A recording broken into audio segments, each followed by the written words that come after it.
What's up, guys? Hey, welcome to another episode of the College Prep Chat. Today, we're joined on the line by Coach Tyler Hill, who's the Director of Strength and Conditioning at the University of Northern Colorado. And we're fired up to have him on here, man. Coach Hill, thanks for jumping on. Yeah, no, thank you for having me on. It's been a pleasure. I'm, grateful for this opportunity. So, thank you. Absolutely. Give me a little rundown on, your history as a coach, how you got to UNC, and schools that you've been at. Yes, sir. So, my history as a coach, I played football at the University of Kansas.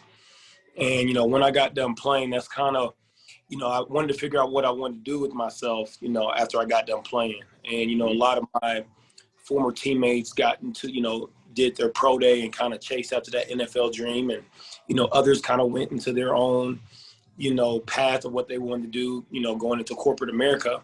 Mm-hmm. And, myself, I wanted to stay in sport. I wanted to stay as close as I could to ball.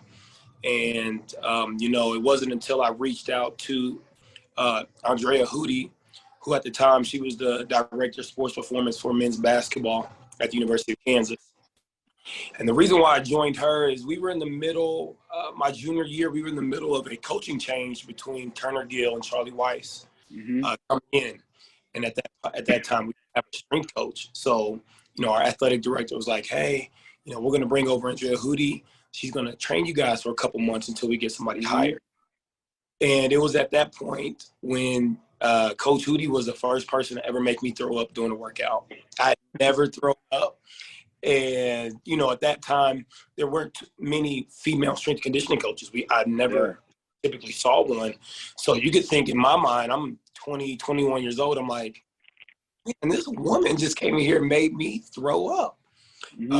Long story short, after I got done playing, I had to find her. And I was like, I've never felt that way during a workout. And, I don't know what strength conditioning is, but I'd love to just come in and just shadow, just watch. And, crazy enough, she hit me up immediately on my email, and I went there. And, from there, it was all downhill from there. I got to work with men's and women's basketball there for about a year. I got to see two programs, the same program, but two teams. When KU men's basketball won those 14 Big 12 title pro, I got to be a part and train two different teams. It was a blessing to be able to train Joel Embiid, Andrew Wiggins, and then you see Frank Mason when he's young and all those guys come through. So I was very fortunate to come into a situation like that with such a high caliber team. I ended up transitioning back to football after about a year.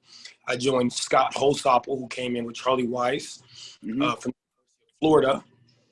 And I got to work with him. He again set a great foundation and an appreciation for strength conditioning that I wouldn't have got from a lot of the coaches. There was a grind and an aspect that you had to earn each and every day. And, a lot of strength coaches, they join for the wrong reasons. And he wanted to make sure that your reason for joining his staff was a legit, authentic reason. So, I started as an unpaid intern, and I, through the work and through the day in, day out, I went to a paid intern. Then I ended up getting a graduate assistant position. And then I transitioned to a full-time assistant, I can say during that process at Kansas, the football team had a lot of turnover with head coaches. And I was fortunate enough I got to stay with every transition, new coaches. So after Holsopple and Charlie Weiss was let go, a new staff, new regime came in, and you had David Bates. And, at that time I worked with Zach Woodfin, who was just previously the director of Zach. Yeah, so that, again, a great role model individual for me to learn up under.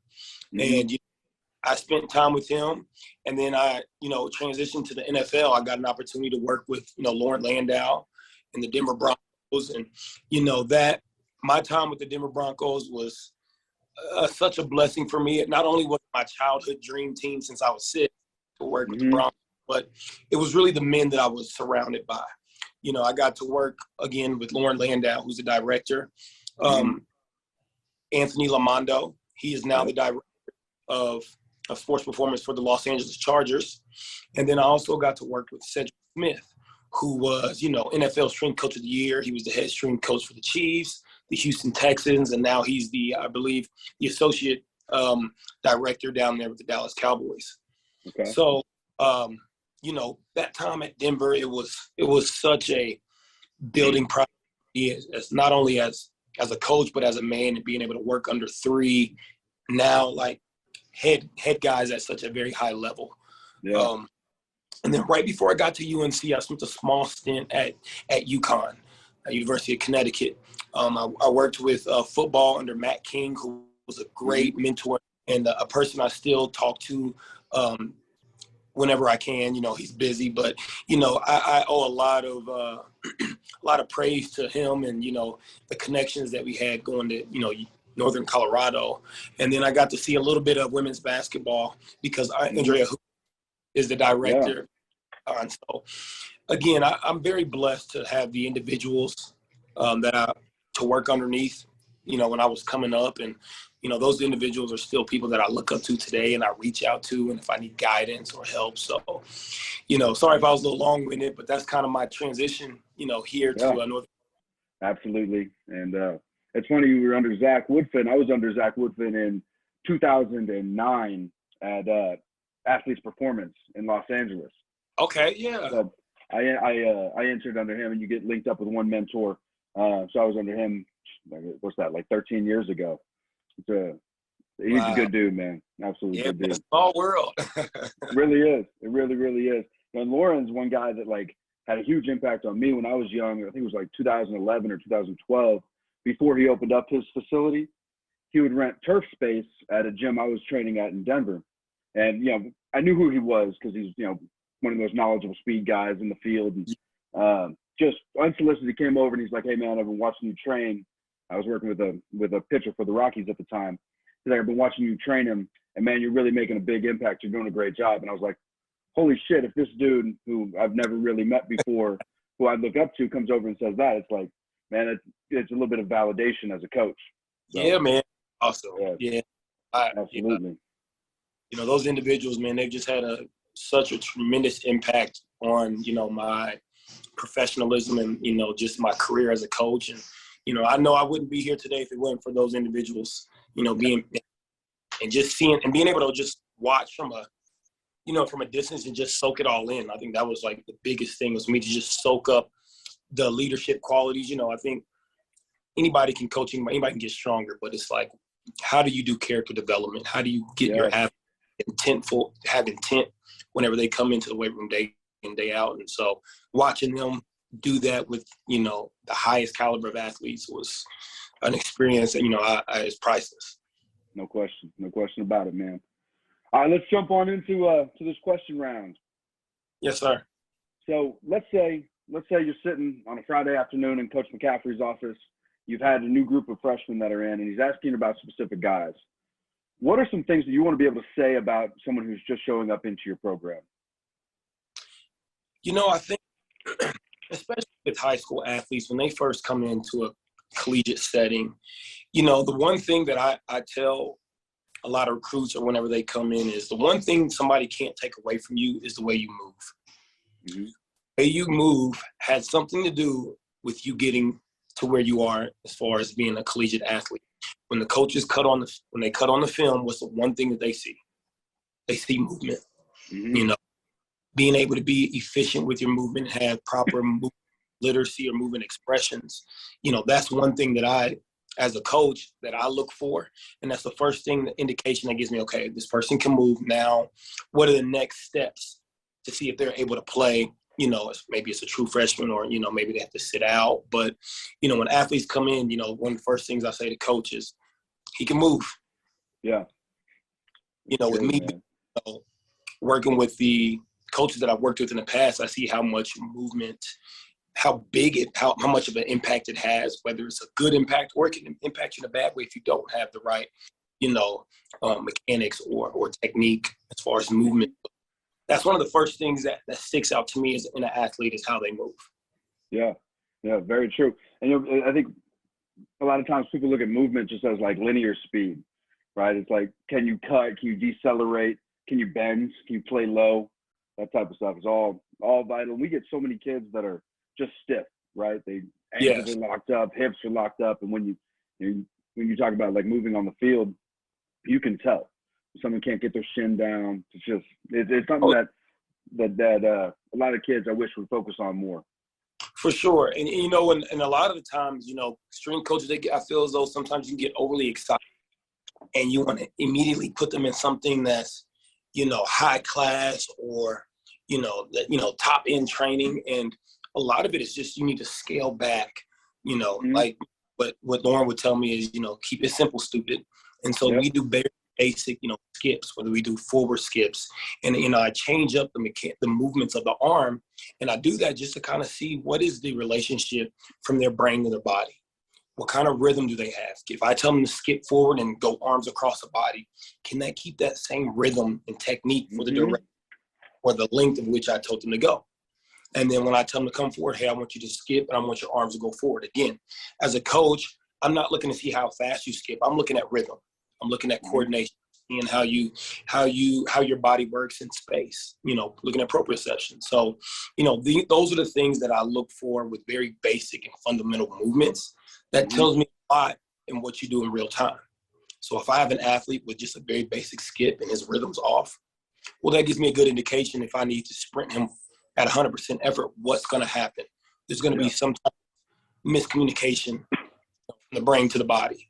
And working on that relationship as a strength coach, I think, though, again, my athletes that come in as freshmen, those are the very basic drills I do. And I would do those with a middle schooler, a high schooler, or even a collegiate athlete, or even at the pro level. Yeah. We start off with basic skips. It's kind of that visual assessment. Yes, sir. What type of athlete are you? Love that. Absolutely. So let's say on the strength side of things, if you were to be introducing strength training to somebody, let's say you get an 18-year-old who comes from a small school, he's never lifted before, and he walks into your program.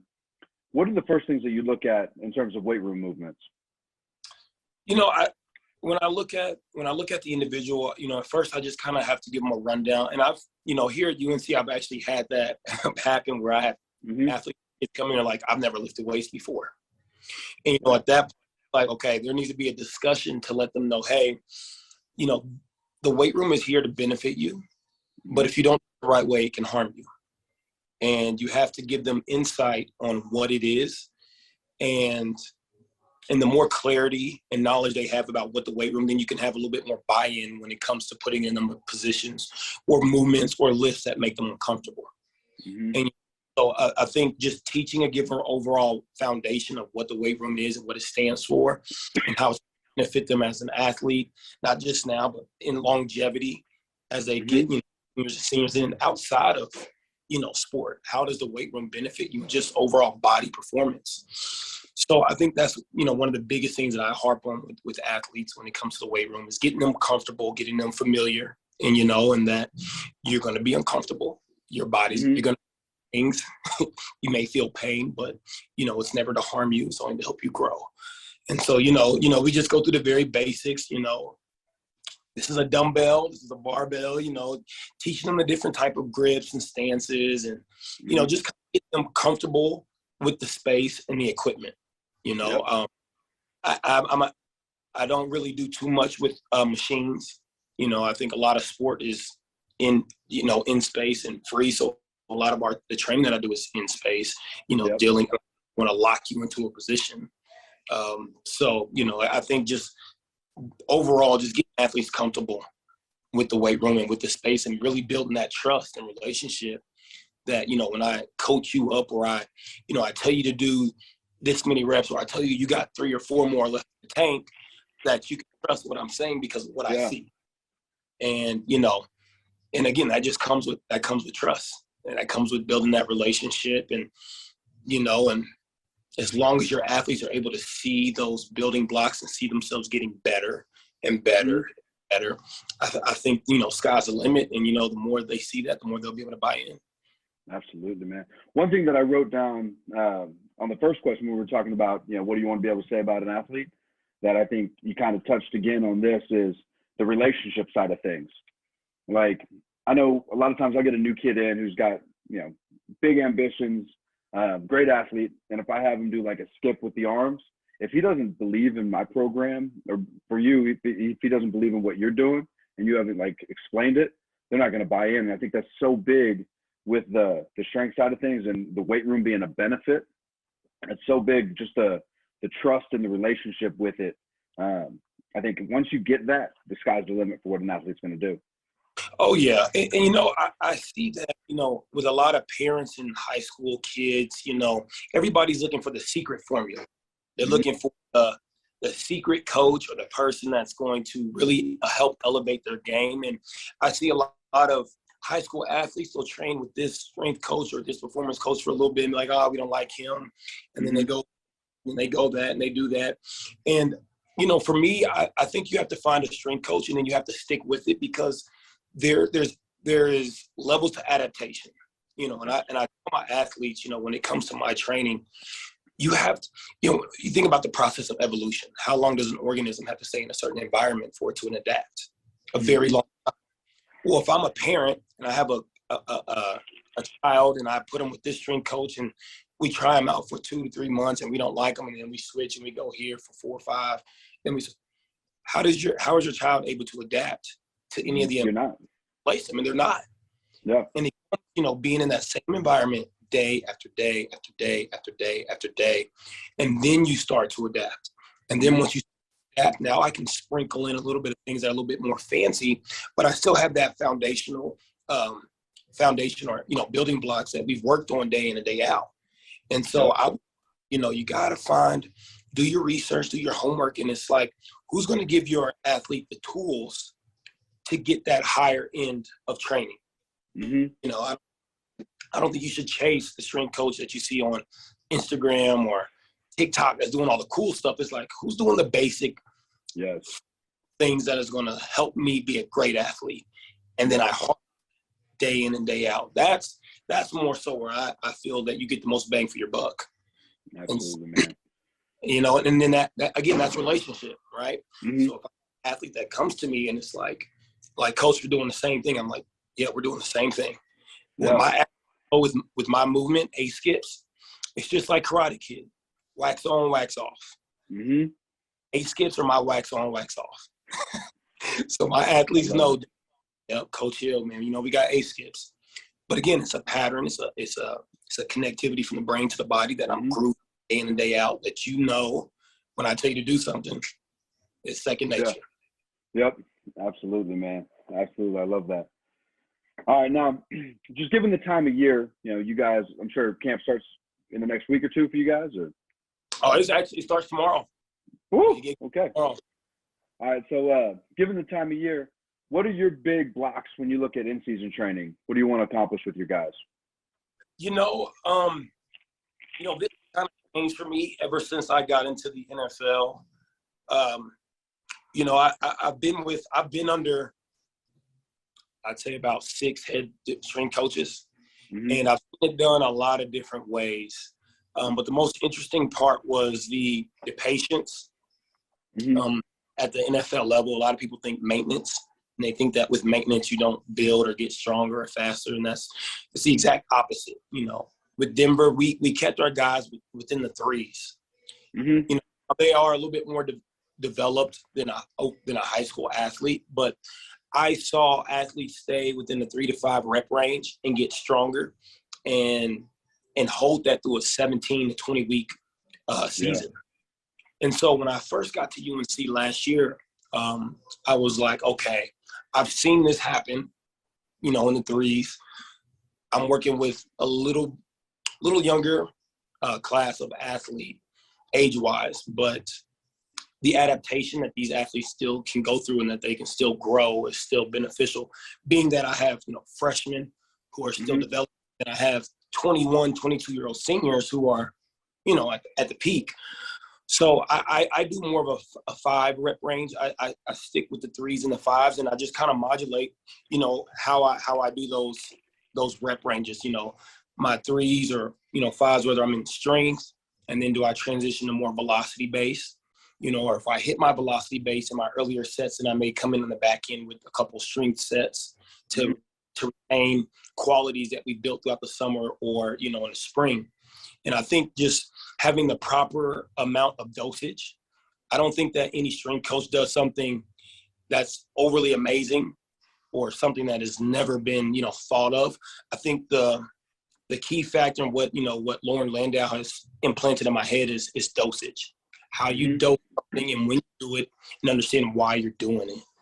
And if you get that dosage correctly, in the way that you build your program, your athletes are going to get bigger. They're going to get stronger, and they're going to stay healthy. Yep. Absolutely, man. I love the maintain the qualities that you've developed. And the big thing that I look at is you have to have developed those qualities, right? You've got to have a high training level, because like we have two kids that are just coming into our program now. They're going into their senior year of high school, and they want to do, our in-season program.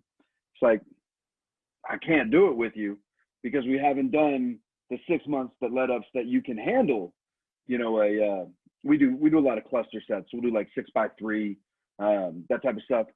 It's like, if you haven't been, training hard leading up to this, and I give you that, you're going to be crushed because you don't have those qualities developed so that we can maintain them over the next, for us, 12 weeks. Yes. It's one of those things that I think is so crucial, but you've got to be trained and ready to handle that, because in season, it's got to benefit what they're doing on the field. You've got to limit fatigue.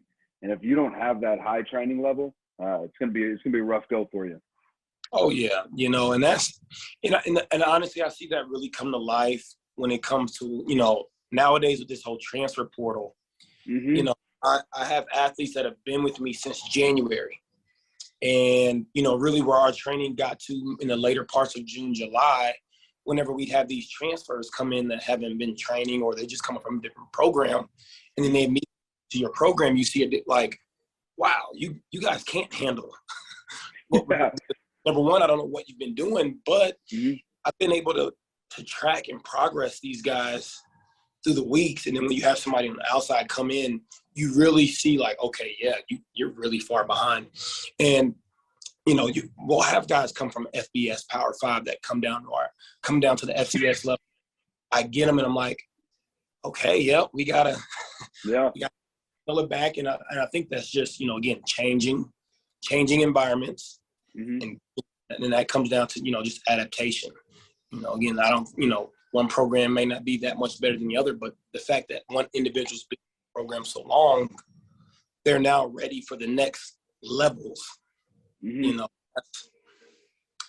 That's kind of where my in season, I bang a lot of that on that, my development from January and summer. That's kind of where I take that into my in season prep.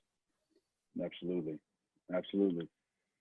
All right. Now, looking at leadership, how would you define a leader? I go over leadership a lot with my athletes. It is the number one thing about leadership is I have to display leadership qualities myself. In order for somebody to really hear what's coming out of my mouth about what leadership is, I have to obtain all the qualities of what a leader is day in and day out. And make sure that I stay consistent, because again, that comes down to trust. I firmly think it's through trust. So if I see an individual that I look up to that has qualities of leadership, I have to trust that what I'm seeing that's true, and then I'll be able to qualities and things that I see and then apply them. I think the number one thing is you have to be consistent with who you are. You have to be authentic. Don't chase something that you see online or, a person that you hear. People can read through that. You may get a message through one or two times, but when you keep getting put on that platform, people will know if it's authentic or not. Yep. So I think be consistent and true to who you are as an individual. And then it's all about the things that I do day in and day out that are seen or unseen that put me in that position to be a leader. I think you can lead by example. I think people, again, have different qualities. I got guys on the team who are great leaders by example. They don't really speak. They're quiet. And I don't really need them to be loud. I don't need them, because then that is me taking them out of what is authentic to themselves. Yeah, that's not who they are.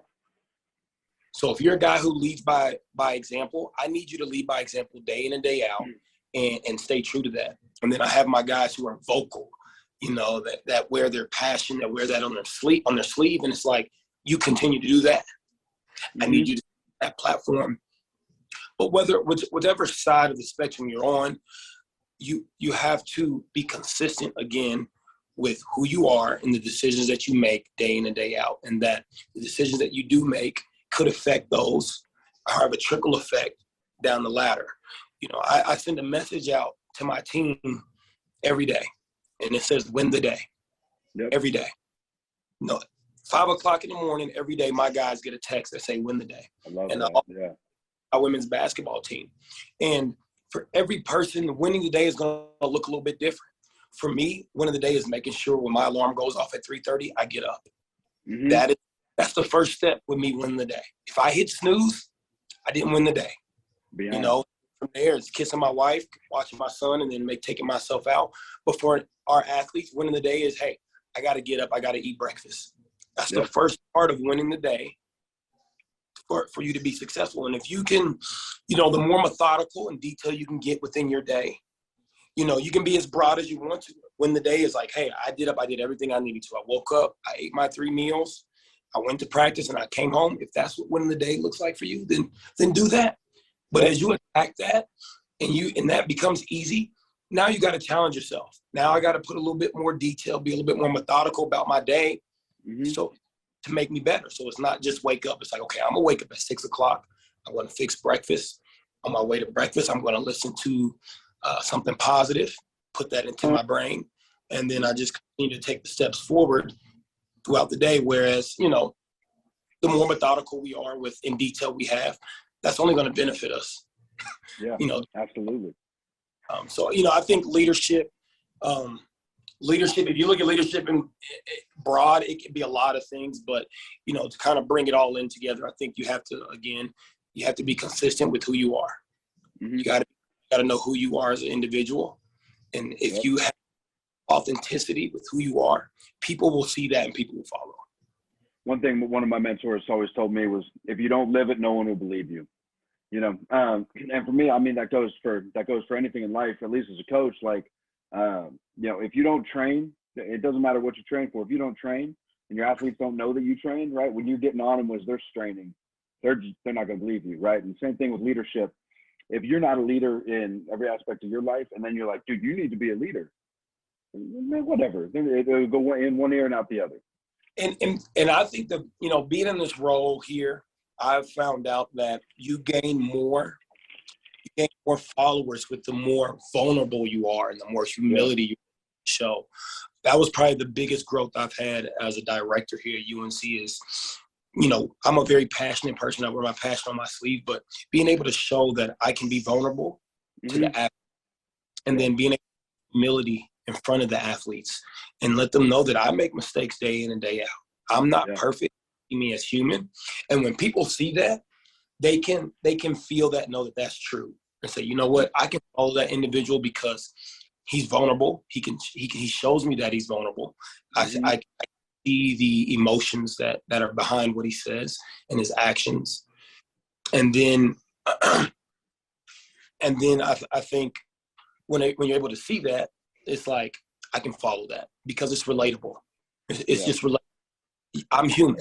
Yes, I'm coach, and I just want to be seen as perfect. There's nothing wrong with me. I'm the exact opposite. I tell my guys every day things that I struggle with on a daily basis.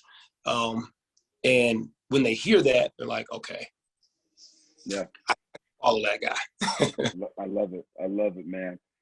All right, let's jump into our rapid fire round.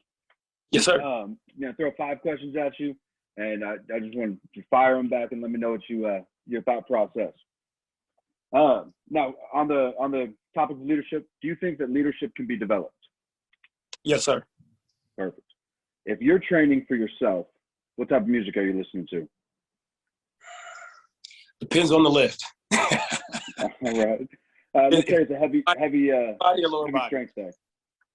Heavy strength day, actually R&B. R&B. Okay. Something a little bit more mellow. I love female artists, actually. I listen to a lot of R&B female artists. I lift to reggae a lot. Okay. Something about it like helps me mellow out. Uh-huh. All right. What's your best sports movie of all time? Ooh. Man, that's a tough one. That is a tough one. I think I love Any Given Sunday. Yeah. Any given day. Willie Beeman. Willie Beeman. I mean, I remember that when I was about 9, 10 years old when that came out. So it was just so real. I feel like that's. I love it. Yeah. Given Sunday. So many others. You get so many others. Yeah. All right. Let's say you get a kid into your program. Would you rather him be able to run a 4.5 or do 20 reps at 225 on bench press? And I think I already know the answer to this one.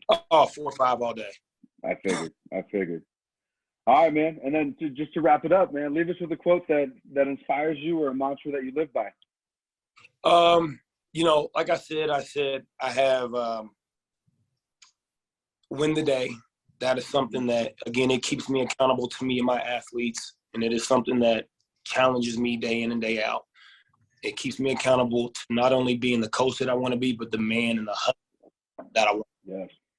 And show you a quote that I live by, and it's actually above my desk. And I'm actually going to show you it. Well, you can see it's right there. And it says, God is the head coach. Jesus is the position coach. The Holy Spirit is the cheerleader. Your spouse is the MVP. And the Bible is the playbook. I love that, man. That's it. And I don't try to push religion on any of my athletes at all. That's a sensitive topic when it comes to, just college in general. But, when it comes to my personal development, my faith is what, keeps me grounded. And that's something that I come in every day. I come in my office. That's something that I read. And if I get lost or get confused, that's just something that I turn to. And again, it's not something that I preach to athletes, but when athletes or coaches come into my office, that's something they see. Again, if you want to know who Coach Hill is. Yeah, that's a great reminder. I haven't heard that quote before, but that's I really like the way that's broken down, 100%. Oh, thank you. Hey, well, Coach, man, thank you so much for jumping on here. I think there was a lot of really actionable things that young athletes, coaches at the high school level, or anybody who impacts a athlete who aspires to play in college can take and really help make them a better athlete. So I really appreciate your time, man, and thank you. No, yeah, thank you very much. Again, I'm so grateful for this opportunity. It's my first podcast. Hopefully it was up to your standards, but again, yeah, thank you very much.